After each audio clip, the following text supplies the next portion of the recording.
do you feel about the Jewish community's response to this incident, to the killing of Paul Kessler? And I say the organized Jewish establishment, including the ADL. I invited the ADL here. They're not here. I mean, in the years since the attack, in addressing the issue, this if it were a black, he would be George Floyd. Paul Kessler would be George Floyd. Exactly correct. I I'll tell you what I really think. I think that the Jewish community was scared because we had a weak DA in Los Angeles, and we had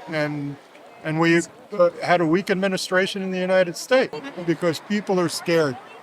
The week before, I had a gun pulled on me on that corner over there, and we called the Ventura County Sheriff, and they came out, but they wouldn't do anything because the guy that pulled the gun or flashed the gun had a mask on, and they said we can't violate his Fourth Amendment rights.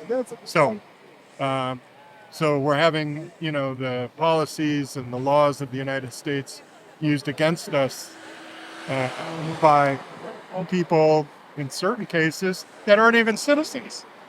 To John's point, yes, in Ventura County, much of the next steps for justice will be decided by the DA and by the judge and by those who enforce law in this county. But to John's point, the national tenor and the local Jewish community, which is part of Los Angeles, primarily part of Los Angeles City, and has been led by a very weak prosecutorial office, that spills over. It has an effect on the Jewish community. When the vast majority of Jews in our community are affected, it creates a climate of fear. That's the more generous possibility. The other possibility is, again, the fact that people really don't understand that what Paul did was not an act of. Paul didn't come out here looking for confrontation. Nope. Paul didn't come out here To provoke. in any sense to do anything confrontational or to even speak to anyone. He was coming out here to literally hold the flag of Israel. He wanted to be left alone. He wanted to show his solidarity with the people of Israel. Not to get in anyone's face, not to confront anyone, but to simply stand with Israel. How many Israel supporters came out to counter-protest? That day, Yeah. it was me and Paul. Only two? Yes. That's because I was silenced on social media by Nextdoor, by Instagram, and by Facebook. So since then, I can ask the both of you, since then, how many demonstrations have there been on behalf of Paul Kessler? So we've been here about half a dozen times. We've been here on this corner. We've had people come out, and we have people that came out from my community in Santa Clarita. We have people who've come out here from Los Angeles.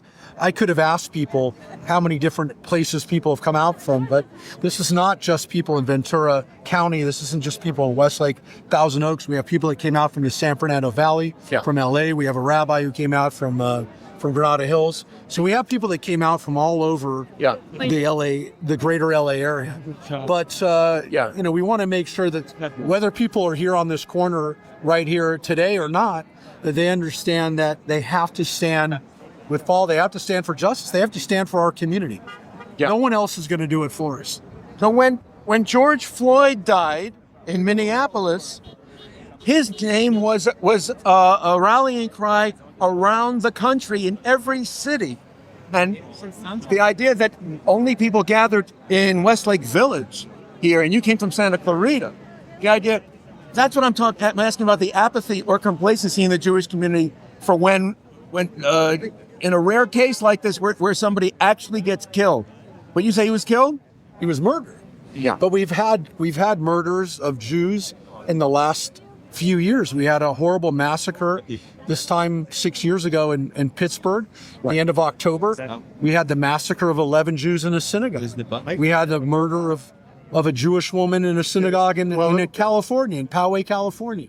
So there have been people with the intent of being murdered who've been murdered. Whether or not the intent here was murder That's a question that I think will hopefully come out in the resolution of this case, whether there was an intent to commit murder, but there was a murder committed. But in some cases, we've had premeditated murders that have happened in this country. Yeah. And it's happened at a scale where by this point, it's no longer a shock. It's no longer a surprise. Yeah. And at this point, the Jewish community really needs to make sure that they're not sleeping anymore. 25 years ago this summer, Granada Hills, California, Right. at the same preschool that I went to as a child, a gunman went into that preschool, Right. And shot him. unloaded thousands of rounds of ammunition. And it was only through a miracle Yeah. that those children were not murdered. Children Yeah. in preschool that were murdered with the intent of murder Right. were survived. But Right. that happened in California. That happened in Los Angeles. But where's the Jewish communal leadership in championing the cause of Paul Kessler? No one was there. They had a memorial for the 25th anniversary, and no one showed up. No one even knew about Oh, for the Granada Hills, because it For was the so long Granada ago, Hills you shooting. think? It was 20, but 25 years is a time when you should have at least said, Yes, yes. learn. So your question is, where is the Jewish? Where's the Jew and where's the Israeli American community? There's a lot of Here in the valley. Well, as I was trying to articulate earlier, people are afraid to come out because they're afraid that law enforcement is not going to be here to protect them. As far as the Jewish community leadership from the area, I've had several rabbis tell me that Paul Kessler should have stayed home that day. He would have celebrated Passover at home. To that, I have a hard time because a real Jew knows that it doesn't matter. It doesn't matter what I think or what you say or what I say. This is all on Hashem. And whatever God wanted to happen that day, it was his will. So he obviously had some plan for Paul. And I think it's Do you think Paul died as a martyr? As a martyr in a cause to summon people's attention? yes, I do. I do. That he died as a Kiddush Hashem? I do believe so. I pleaded with Paul to let me have the Israeli flag that day, and he refused to relinquish it. So, what can I say? Yeah, it's incredible. Are you concerned about the way that the city, the counties are handling this matter? It hasn't been adjudicated yet. I think on November 13th, there's a pretrial hearing. Depending on the results that come out after that, I think I'll be better poised to answer the question. The DA, Eric Nesarenko, is on top of this. I have my full faith in the justice system in Ventura County, and I am confident that we will. Do you regret that they haven't brought in hate crime enhancements? Do I regret that? Yes, but I do believe hate crime enhancements is justified. They tried with me first. They were here the week before. They stalked us before this happened. They knew you were coming. They knew you might. Then no, we said we were coming. I put it on social media.